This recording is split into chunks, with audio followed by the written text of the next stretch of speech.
நடந்து முடிந்த நாடாளுமன்ற தேர்தலில் விருதுநகர் பாராளுமன்ற தொகுதியில் அதிகமான வாக்குகள் பெற்றிருக்கக்கூடிய மண்டல் என்ற பெருமையை மண்டல் தலைவர் அவர்கள் கருப்பையானன் அவர்கள் பெற்றிருக்கிறார்.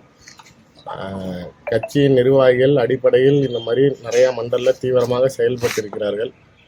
பணத்தை கொடுத்து வாக்கை வாங்கிவிடலாம் என்ற திராவிட கட்சிகளின் கொள்கைக்கு அப்பாற்பட்டு பணம் இல்லாமல் தேர்தலை சந்திப்போம் என்ற முடிவை எங்கள் மாநில தலைவர் எடுத்தார். அதற்கேற்ற வெற்றியாக பல இடங்களில் மக்கள் பெருவாரியான ஆதரவை கொடுத்திருக்கிறார்கள். அதற்காக உழைத்த கட்சி நிர்வாகிகளை அவர்கள் வீட்டுக்கு சென்று அவர்களை சந்தித்து வருகிறேன். அதற்கு அப்பாற்பட்டு இந்த மாதிரி மதுரை மாவட்டத்தில் இந்த மாதிரி அண்ணன் நடந்துட்டு சார், இப்போ நடந்து முடிந்த தேர்தலில் பார்த்தீங்கன்னா பதவியேற்புனால நேற்று கிட்டத்தட்ட 71 பேரில் தமிழகத்தை சேர்ந்தவங்க கேபினெட்ல அமைச்சரவை கொடுக்கல, தமிழகத்தை வஞ்சிக்குது இன்னும் பாஜகன்னு சொல்லி. இந்த மாதிரியான வருத்தங்கள் இருக்கக்கூடிய பத்திரிகையாளர்களும் ஊடகங்களும் மக்களும் அப்போ நாளைக்கு பாரதிய ஜனதா கட்சியை சார்ந்த வேட்பாளர்களை ஆதரிக்கணும். இங்கேருந்து நீங்கள் ஜெயிச்சு நீங்கள் இங்கே இது வரைக்கும் நீங்கள் ஆதரவே கொடுக்காம இருந்தாலும் 3 பேர் மத்திய அமைச்சராக இருக்காங்க, ஆளுநர்களாக இருக்காங்க, 4 மாநிலத்துக்கு இருக்காங்க. தமிழிசேகா வந்தாலுமே அது மீண்டும் ஒரு தமிழருக்கு தான் கொடுத்துருக்காங்கிறப்ப மக்களாகிய நீங்கள் பாஜக பிரதிநிதியை நேரடியாக தேர்ந்தெடுத்து அனுப்புங்க. கண்டிப்பாக நாளைக்கு எங்களுடைய மாநில தலைவர் பிரதமர்கிட்ட கேட்டு கேபினெட் வாங்கியிருக்கோம். தமிழகத்தில் பாஜக இப்போ 2வது இடத்துல பல இடங்கள்ல வெற்றி பெற்றிருக்கு, 2வது இடத்துக்கு வந்திருக்குது. இது பாஜகவோட வளர்ச்சியா அதிகரிச்சிருக்கு இல்லையா? இது மாநில கட்சிகளுக்கு போட்டியா வந்திருக்கீங்கன்னு நினைக்கிறீங்களா? ஏன்னா அதிமுகவை பின்தள்ளிட்டு வந்திருக்கீங்க சார். மாநிலத்தை ஆளணுங்கிறது தான் எங்களோட எண்ணம். நீங்க மாநில கட்சி தேசிய கட்சின்னு சொல்லாதீங்க. எங்களுடைய எண்ணம் வரக்கூடிய 2026 தமிழ்நாட்டை ஆள வேண்டும் என்பது மட்டுமே. அதற்குண்டான ஒரு அடித்தளமா எந்த தேசிய கட்சியும் இங்க இருக்கக்கூடிய திராவிட கட்சிகளை சார்ந்துதான் நீங்க காலம் தள்ள முடியும். காங்கிரஸாக இருந்தாலும், கம்யூனிஸ்ட், பாஜக இது மாதிரி தேசிய கட்சிகளாக இருந்தாலும் தமிழ்நாட்டை பொறுத்த வரைக்கும் இங்க இருக்கக்கூடிய ஏதோ ஒரு திராவிட கட்சியை வச்சுதான் நீங்க பயணிக்கும்ங்கிறத முதல் முறையா நாங்க உடைச்சு அதை நாங்கள் வெற்றியும் காண்டிருக்கோம். பெருவாரியான வாக்குகள் பெற்றிருக்கோம். 2வது இடத்துக்கு வந்திருக்கோம். நிறைய இடங்கள்ல அதிமுக இவ்வளவு பெரிய ஒரு சாம்ராஜ்யம் அம்மையார் ஜெயலலிதா அவர்களாலையும் எம்ஜிஆர் அவர்களாலையும் வளர்த்தெடுக்கப்பட்ட சின்னம் கட்சி இன்னைக்கு பல இடங்கள்ல தடம் தெரியாம போயிருக்கு, டெபாசிட் இழக்கப்பட்டிருக்கு. இதுக்கு முக்கியமான காரணம் நீங்க உங்களால தான் நாங்க வாழ்றோம், உங்களால எங்களுக்கு தோல்விகள் அதிகமாகுது, உங்களால சிறுபான்மை வாக்குகள் நாளைக்கு குறைஞ்சி போச்சுன்னு சொன்ன அதிமுக இன்னைக்கு நீங்க தனியா நில்லுங்க நாங்க தனியா நிக்கிறோங்கிறப்ப இன்னைக்கு எங்களுக்கு கீழே போயிருக்காங்கிறப்ப இப்ப தமிழ்நாட்டில் பாஜகவுடைய செல்வாக்கு அதிமுக விட அதிகமாக இருக்கிறது. 24 அதிமுகவை 3வது இடத்துக்கு தள்ளி இருக்கும், 26 திமுகவை பின்னுக்கு தள்ளி பாஜக ஆட்சி. அதாவது பாஜகவுடைய வாக்கு சதவீதம் திமுகவுக்கு பாதிப்பு ஏற்படுத்தாது, அதிமுகவுக்கு தான் பாதிப்பு ஏற்படுத்தும் சொல்லி விருதுநகர் மாணிக்கம் தாக்கூர் சொல்லியிருக்காரு. சார், அதாவது வாக்கு சதவீதம் அப்படிங்கிறத பொறுத்த வரைக்கும் பார்த்தீங்கன்னா இப்போ மக்கள் திமுக மேல அதிருப்தியான வாக்குகள் இருக்கிறதுனால தான் கடந்த தேர்தலை விட திமுகவுக்கு இந்த முறை 8% கீழே அவங்களுக்கு ஓட் பேங்க் தக்க வைக்கல. அதிமுகவை சார்ந்த ஆதரவுகள் நிறைய இடங்களில் சீமானு கூட போயிருக்குது. நீங்க திமுக மேல கடுமையான அதிருப்தியில் மக்களுக்கு இருக்குது. அதுக்கு சரியான ஒரு எதிரியான கட்சி எந்த கட்சிங்கிற இடத்துல திமுகவா இல்லைக்கு அதிமுகவா பாஜகவாங்கிற ஒரு பிரிவினையினால மக்களின் குழப்பங்கள் ஒரு கட்சியை சார்ந்து போறதுல ஒரு சின்ன நெருடல் இருந்தது. இப்போ நடந்த தேர்தலோட ரிசல்ட்ல பாஜக தான் திமுகவை 26 சந்திக்கக்கூடிய சரியான எதிரி. நாங்க தமிழ்நாட்டில் எப்பயுமே சொல்லிக்கிட்டு இருக்கிறது அதானே, தமிழ்நாட்டில் திமுக வர்சஸ் பாஜகங்கிறது தான் களம் அப்படின்னு சொல்லிக்கிட்டு இருந்தோம். அந்த களத்தை நாங்கள் ஏற்படுத்தி இருக்கிறோம். அந்த 26ல கண்டிப்பா திமுகவுடைய தேர்தல் வாக்கு சதவீதம் எவ்வளவு சரிவை ஏற்படுதுங்கிறத நாளைக்கு முதலமைச்சர் பார்ப்பார். சார், நெல்லையில நயினார் நாகேந்திரன் தோத்ததுக்கு பணம் பட்டுவாடா சரியா பண்ணல அப்படின்னு இந்து மக்கள் கட்சி தலைவர் மாவட்ட தலைவர் பேசுற ஆடியோ பயங்கரமா லீக் ஆகிருக்கு. சார், இந்து மக்கள் கட்சி என்பது பாஜகவுடன் அங்கீகரிக்கப்பட்ட கட்சி கிடையாது.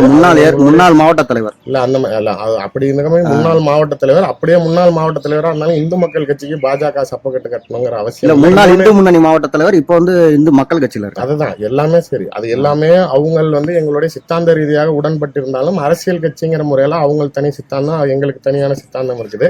வேட்பாளர் தனிப்பட்ட முறையில் சொல்லக்கூடிய விஷயங்களுக்கு தான் நாளைக்கு ஒத்துக்கணும். அப்போ நாளைக்கு வாக்கு கொடுத்து நாளைக்கு ஒருத்தர் ஜெயிச்சிருக்காருங்கிறது ஜனநாயக பெருமையா? நாளைக்கு நயினாரான பணம் கொடுக்கலங்கிறதுனால தோத்துட்டாரு, உங்கள் ஆடியோ உண்மைங்கிற பட்சத்தில் அதுக்கு கருத்து சொல்லணும்னு நான் சொன்னா கூட அப்ப வாக்கு கொடுத்து நாளைக்கு ஓட்டு வாங்கி ஜெயிக்கிறதுங்கிறது பெருமையா? அதை மக்கள் மனநிலையை மாற்ற வேண்டும். நாளைக்கு உண்மையான நியாயமாக உங்களுக்கு உழைக்கக்கூடிய உத்தரப்பிரதேசம் இருக்கட்டும், ஏன் அயோத்தி இருக்கிற கோயில் இருக்கக்கூடிய இடத்துலயே கூட பாஜக தோல்வியை சந்திச்சிருக்கு. மோடியே கிட்டத்தட்ட 1.5 லட்சம் வித்தியாசத்தை தான் ஜெயிச்சிருக்காரு. ஏன்னா போன 4 லட்சத்துக்கு மேல ஜெயிச்சாரு.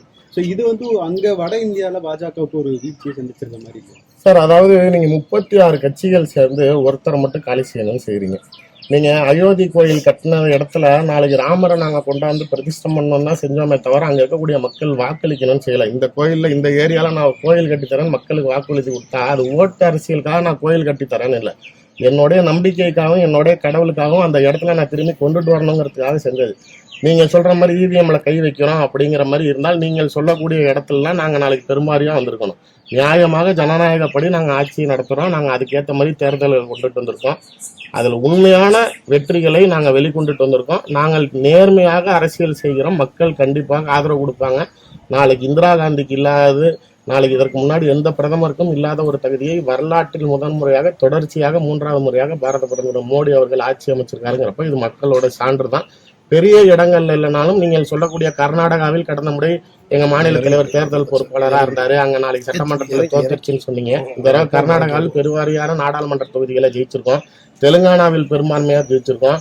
நீங்க வெறும் வட இந்தியா கட்சிகள் வட மாநிலத்துல மட்டும்தான் வச்சுக்கிட்டு பாஜக ஆட்சி சொல்றது போக இன்னைக்கு கர்நாடகா, தெலுங்கானா, கேரளாவில் ஒரு எம்பி முதல் முறையாக வந்திருக்காரு. தமிழ்நாட்டில் ஆட்சியை பிடிக்க போறாங்கிற சூழ்நிலையில் இருக்கிறப்ப நாங்கள் இந்தியா முழுவதும் ஆட்சி செய்து கொடுக்கிறோம்.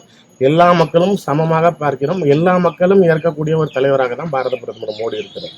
அதிமுக கட்சி தமிழகத்துல வந்து பாஜகவோட நிறைய நிர்வாகிகள் மேல வந்து தமிழிசை அவர்களே வந்து குற்றப்பின்னணி இருக்கவர்களை கட்சியில சேர்த்திருக்காங்கன்னு சொல்லியிருக்காங்க. இதுக்கு நீங்களுமே வந்து ஒரு பதில் சொல்லியிருக்கீங்க ட்வீட்ல. இது என்ன காரணம், இது என்ன சலசலப்பு? ஏன்னா அவங்க வந்து ஒரு சில இடங்கள்ல வந்து தேசிய கட்சிக்கு எதிராகவே பேசுறாங்கன்ற மாதிரி அதை சொல்லியிருக்கீங்க. சார், இது தேசிய கட்சின்னு இல்லை, அதாவது இப்ப நான் அதற்கு பதில் சொல்வதுமே என் கட்சி கட்டுப்பாட்டை மீடுவதாக அர்த்தம்ங்கிற மாதிரி அதை ஒரு மாண்பை ஒரு முன்னாள் மாநில தலைவர் அவர்கள் கொஞ்சம் காப்பாற்ற வேண்டும். பொது ஊடகங்களுக்கு போகும்போது இந்த மாதிரியான விஷயங்களை வந்து பேச வேணாமே, அப்படி ஒருவேளை அவங்க இருக்குன்னு சொன்னா கூட அதற்கு சொல்வதற்குன்னு ஒரு இடம் இருக்குது, அதற்கு பதில் சொல்லிட்டாங்க அப்படின்னா சார் எல்லாருமே சரி. இன்னைக்கு நான் தனிப்பட்ட முறையில் எனக்கு தமிழிசை அக்கா மிகவும் நெருக்கமானவர். என்னுடைய மகனுடைய முதல் திருமணத்துல அப்ப திமுக முதல்வர் ஸ்டாலினுக்கும் தமிழிசை அக்காவுக்கும் பயங்கர போர் நடக்கும். அந்த மாதிரியான சூழ்நிலையிலேயே நான் திமுக இருக்கிறப்ப என் பையன் பிறந்த நாளைக்கு வந்துட்டு போயிருக்காங்க. ஒரு தனிப்பட்ட முறையிலே எனக்கு ரொம்ப ஒரு நெருக்கமான அக்கா, என் மேல ரொம்ப பிரியம் கொண்டவர்கள். ஆனால் கட்சி ரீதியாக பாக்குறப்ப இப்ப நான் அவங்ககிட்ட என்ன நெருக்கம் இருந்தாலும் நான் அவங்க தலைவரா இருக்கிறப்ப பாஜகவுக்கு வரல, நான் அண்ணன் அண்ணாமலை அவர்களை ஈர்த்து வந்தேன், அவர் தான் தலைவருங்கிறப்ப யார் தலைவரோ அவருக்கு ஒரு உடன்பாடு, ஒரு பிரியம், கட்டுப்பாடுங்கிறது இருக்கணும். இப்போ ஒரு எடுத்துக்காட்டுக்கு சொல்லணும்னா திமுகவினர் நாளைக்கு கழுத்துல வந்து ஒரு ஆட்டுக்கு எங்க தலைவரோட படத்தை போட்டு நாளைக்கு அருவாளை வச்சு வெட்டுறாங்க. காவல்துறை நடவடிக்கை எடுக்கலங்கிறத மீறி தமிழிசை அக்கா அதுக்கு எங்கேயாவது பத்திரிகையாளர்கள் முன்னாடி கண்டனம் தெரிவிச்சாங்களா? அவங்கள பரட்டன்னு சொன்னது கோவம் வருது. ஆனா ஒரு மாநில தலைவர் போட்டோ கழுத்தை போட்டு நாளைக்கு அதே திமுக காரன் திட்டினதுக்கு கண்டனம் தெரிவிச்சாங்களா? அப்ப அது மாதிரி நீங்க கட்சி கட்டுப்பட்டு இருக்கிறதுங்கிறத மீறி மாநில தலைவருங்கிற முறையில நீங்க நாளைக்கு பத்திரிகையாளர்களை சந்திக்கிறப்ப அதுக்கு ஏன் கண்டனம் தெரிவிக்கல? அதெல்லாம் பேசாதவங்க இதை ஏன் பேசணும்? அப்படி பேசணும்னாலும் ஒரு முன்னாள் மாநில தலைவர் கட்டுப்பாடோட அதை கட்சி தலைமைக்கு தெரியப்படுத்துங்க.